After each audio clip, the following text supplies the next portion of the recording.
Welcome to another episode of Entrepreneurs in Fuego. We have a game changer, a game developer. That's what they call me nowadays. I'm kind of. Is that what you, Jacob Lanther? You're a game creator, game. It's a really weird story when people ask me. I am both a IT consultant and a game designer. What kind of games do you design? Right now, I'm actually working on my very first board game. It's called The Pewter Dragon, and literally, it's about pretty much anything that can happen at a board game when your friends are around, either drinking, sleeping, or whatever, inside of a little fun, pretty much sci-fi, no, not sci-fi, fantasy setting. In fact, so take me. Is there what kind of characters do you have in the game? I have a wizard. Mm-hmm. I have a ranger. I have a warrior, and I also have a cleric so far. And I have some other plans planned out, but right now those are the four main ones I'm actually focusing on. Is this kind of like a Dungeons and Dragons kind of thing, or? It has a Dungeons and Dragons feel to it. It has a couple other games to it that I'm not going to say because I don't want to get yelled at right now. That's all right. That's all right. That's you're cool. But, so, when did you find out that you have the talent to be a game designer, or how do you develop that talent? I mean, a lot of problems.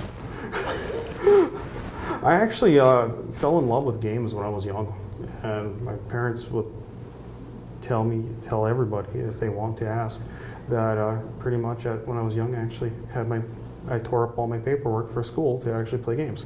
So I actually was more interested in the games than the actual schoolwork, which I found out was not a good thing for my parents, but pretty much I fell in love with the design, the characters, the stories. There was a lot of things that go into the game, and I just fell in love with it. But you're looking at what game did you play? My favorite game, the one that I really liked a lot, was Chrono Trigger, because the one thing I loved about it, it told a story throughout time. So you started in one time era, and things just went wonky. When you looked at that game, did you wonder, okay, how do I program? What's behind the game itself? And I think is that how it fueled your ability, your passion to program Initially, games? it was how do I design stories like this, and how do I actually come up with characters like this. It wasn't until about high school it wasn't until about college where I really wanted to get more in depth into the actual games itself, and I actually started seeing how things can get programmed and things can actually work together. And unfortunately, I lost my talent of drawing and actually creating the actual characters, and I picked up the actual ability to actually write code, read code, and understand code. So I actually started being able to understand how things were working and behind the scenes versus actually just seeing all the fun things that everybody sees when they sit down. What's more important, to know how to write code, to program all these things, or the content of the story, or to be a storyteller? I know if somebody actually watches this, there's going to be a lot of people yelling at me for this. You're gonna get in trouble. You're gonna get all beat up and stuff. No, I know. There's always inside of the gaming industry. There's always back and forth depending on which aspect it is. The programmers say that they're the most important. The storytellers say that they're the most important. The sound designers say that they're the most important, and the people that actually do all the artwork say they're the most important. After going through the process and having two failed businesses doing this, and though I've come up with 3 or 4 games, I've come to realization it doesn't matter where they are, what they do. Every aspect is as singly as most important as the next. So in order to get that immersion that everybody looks for, you need everybody to bound together and actually get to where they need to be. If the story, though, is not compelling or engaging, you cannot get immersed. Actually, that's not true. There's actual games out there that have absolutely no story, but they're full immersion. So it's actually really cool to actually see what's going on. I mean, you don't actually need a story to tell. You just need something that actually gets people engaged. So, and what is that gets people engaged? Some people will say the story, other people will say gameplay. If you look at the phenomenon that happened with Flappy Bird, it absolutely has really no story whatsoever, but it was just pretty much the challenge. That you see how far you can get and just keep trying to beat your next score, your next high score. So there's different aspects that get people engaged. Like to you, it might be music that really gets you involved in the actual gameplay. Right. To the next person, it might be the visual effects that are going on, or the person next to you could actually just be a really good, solid story. Sadly, the programmers don't really get a lot of credit because it's the things that go on in the background, so they don't get a lot of hype. Right. But I mean, the programmers are the ones that are always there, so sadly, they're always the ones that always get the flack when something doesn't work.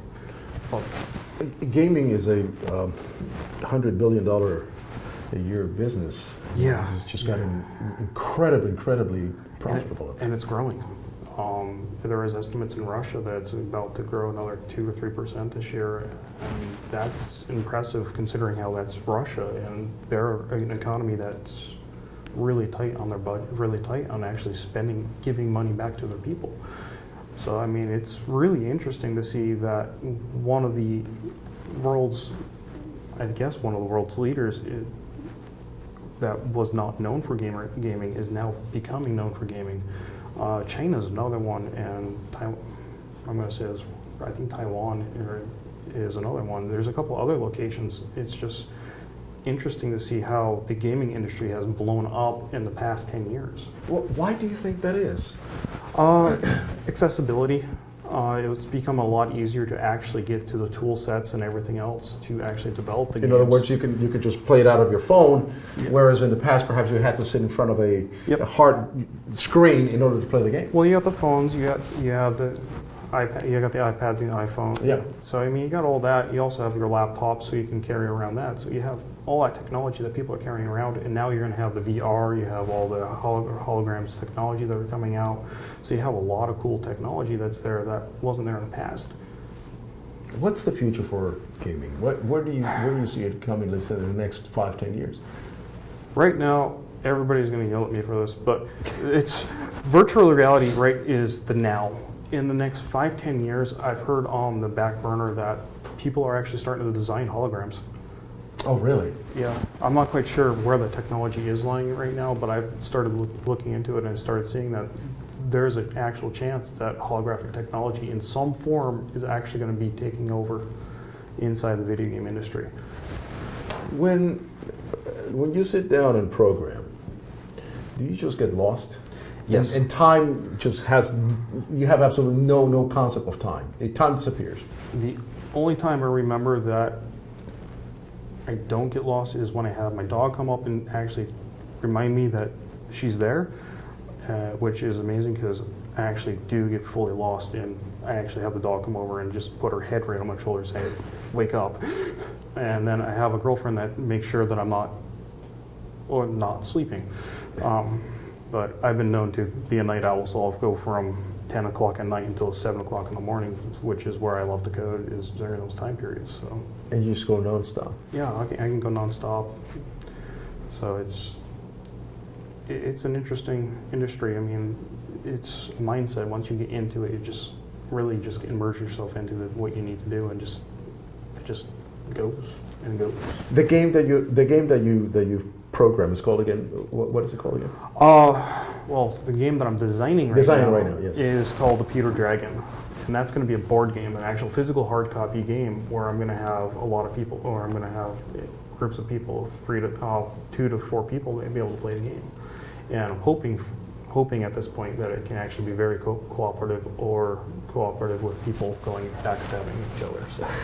When is that going to be out? That's to be determined. I got stuck middle of last year. I was trying to figure out one of my problems, and I finally figured out how to get past that problem and how to actually finish the game. So I'm hoping within the end of this year, middle of next year. So it's still going to be a long process, and the reason why is because I still need to talk to the manufacturers. I need to make sure I have that. I need to be able to secure the funding to actually develop the actual manufacturing processes and actually make sure I have the artwork that's needed. So there's a lot of things that still need to happen. What's your all-time favorite game character? Wow, that's a rough one. I've had so many. I would say it's either a toss-up between Sephiroth and Chrono from Chrono Trigger himself. So it's one of those two, and it depends on what time period of my life that we're talking about. When I was younger, it was really Sephiroth because I had a lot of hatred and a lot of anger built inside of me, and I had a lot of things going on that I just did not like, and I just related really well to that character. Right. Pretty much the emo kid that ran around school and just being emo. Chrono was the guy that was really huge on being pretty much an endless opening of whatever is possible, of things that can happen will happen. So I mean, being able to go through time is cool when seeing that things, but seeing how time can react through his eyes is like, it's amazing, because if you change something in the past, you could have either saved somebody or you could have not saved somebody, and you see the repercussions in the future. So it was actually a really cool character. That's pretty cool. Sounds like a pretty cool game. I'm still stuck in Donkey Kong. Oh, I like that game too. But I gotta tell you, that was actually one of my first games to play. So it was Donkey Kong, the one I actually started playing when I was younger. I was pretty good at that one myself. Yeah, I spent a lot of time. Sadly, there's people that are a lot better than me and know every frame. So it's not me. I can tell you, I was good, but I wasn't. I was good too, but I'm not going to spend every waking moment trying to memorize that game. When you have your game ready, man, bring it over here. Well, I We'll intend play to. it. I'll definitely want to. Hopefully, in the next 3 months, I have my next test phase. Prototype. It's a very rough prototype right now. It's still made out of cardboard. That's all right. That's all right. But it's I'm definitely bringing it in. I want people to play it, and I actually want to see what people react to. That's what entrepreneurship is all about. And Yeah, we'll have some. and I some really people want play. to. I want to see what people say about the shop, because I want this shop to be as mean as possible. I'm still stuck in Donkey Kong. Yes. you With are. that, we're out.